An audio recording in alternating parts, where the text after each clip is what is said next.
I don't think they're greenlighting them at this point. I mean, I think they're doing what they can. Obviously, the American people aren't ready to go to war with Russia over Ukraine, but are willing to do anything up to that, I would think. Look, this decision to ask for the dependents to leave Kiev is a clear indication that the U.S. believes the Russians are going to attack. We have to assume U.S. intelligence is reasonably good on this matter. And we don't know, but that's the assumption. They also, I believe, suggested that all Americans stay away from Russia itself and not travel to Russia at the moment. So both of these are indications that they're expecting something. As far as moving troops into Eastern Europe, to Poland, the Baltic states, there are a few troops there already. I think the question no one really knows is what's in Putin's mind and what does he want to do.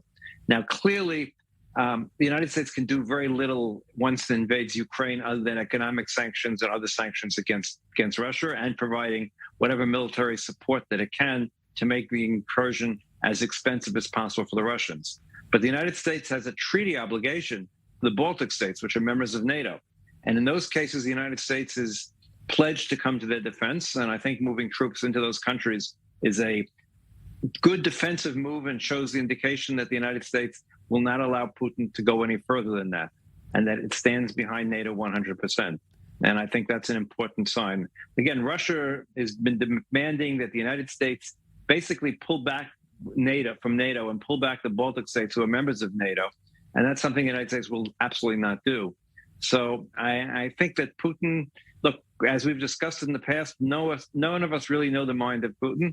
But I think everyone is afraid that he's going to act right now, that he feels he has part of Europe over a barrel. It's a cold winter in Europe, and Europe is dependent on their gas supplies. So the amount of sanctions the Europeans can place on Russia may be somewhat limited. And we see England being the most aggressive amongst European powers in supporting Ukraine. And Great Britain is not dependent on Russia for oil or gas or anything else. So, we just don't know. Putin is someone who'll get away with as much as he possibly can. The United States will do whatever it can to stop him up to going to war. And that's, of course, the issue.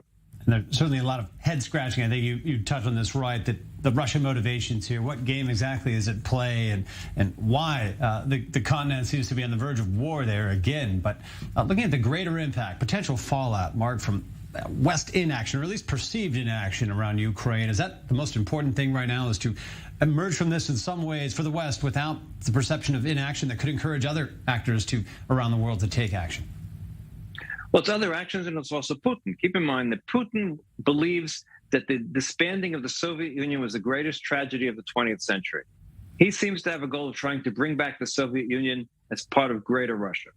The United States' goal is to stop that from happening. So it's, certainly Eastern European countries don't want that to happen. And the United States needs to show resolve that, even Ukraine he's not going to get away with, but we can't stop him in terms of troops, but we can make it very expensive. But any place else, there'll be troops meeting Russian troops. And of course, we're talking about potential World War III all of a sudden again. I mean, look, this is all because of Vladimir Putin. Any other discussion, any claim, it's because of, we see the right wing, Tucker Carlson, saying the people in the establishment in the United States is banging the drums of war and it wants war. All this is nonsensical. It's Vladimir Putin who's trying to expand Russia, who's trying to rebuild the Soviet Union against the will of the Ukrainian people, against the will of the Baltic people, against the will of the Polish people, all of whom want to be free and not occupied or not controlled by what was the Soviet Union, what is today Russia. So it's all on him. He's the single actor who's creating this. He has created the crisis. He's been the person behind every action that's taken place. Look, he started it when he took over the Crimea in 2014. Maybe the world should have acted more with greater strength then. That's another issue altogether. But certainly Putin will do whatever he can and whatever he can get away with. At the moment, he has very large foreign currency reserves. He thinks he can withstand sanctions. We'll see.